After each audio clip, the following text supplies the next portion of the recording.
இறை வார்த்தை யோவான் நற்செய்தி 7ஆம் அதிகாரம் இறைவசனங்கள் 1, 2, 10 மற்றும் 25 முதல் 30 முடிய. அக்காலத்தில் இயேசு கலிலேயாவில் நடமாடி வந்தார். யூதர்கள் அவரை கொல்ல வழி தேடிக் கொண்டிருந்ததால் அவர் யூதேயாவில் நடமாட விரும்பவில்லை.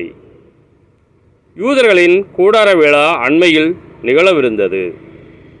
தம் சகோதரர்கள் திருவிழாவிற்கு போனபின் இயேசுவும் சென்றார். ஆனால் அவர் வெளிப்படையாக அன்றி மறைவாக சென்றார். எருசலேம் நகரத்தவர் சிலர் இவரை தானே கொல்லத் தேடுகிறார்கள். இதோ இவர் இங்கே வெளிப்படையாய் பேசிக் கொண்டிருக்கிறாரே, யாரும் இவரிடம் எதுவும் சொல்லவில்லையே.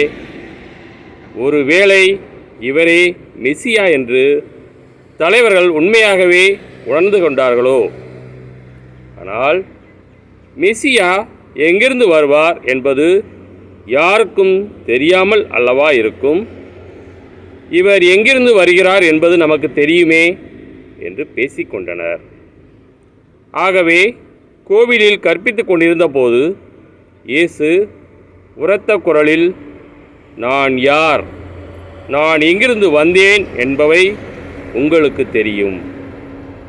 ஆயினும் நானாக வரவில்லை, என்னை அனுப்பியவர் உண்மையானவர். அவரை உங்களுக்கு தெரியாது, எனக்கு அவரை தெரியும். நான் அவரிடமிருந்தே வருகிறேன், என்னை அனுப்பியவரும் அவரே என்றார்.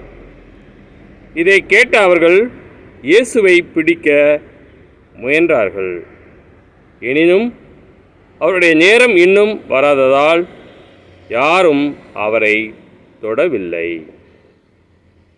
கிறிஸ்துவின் நற்செய்தி.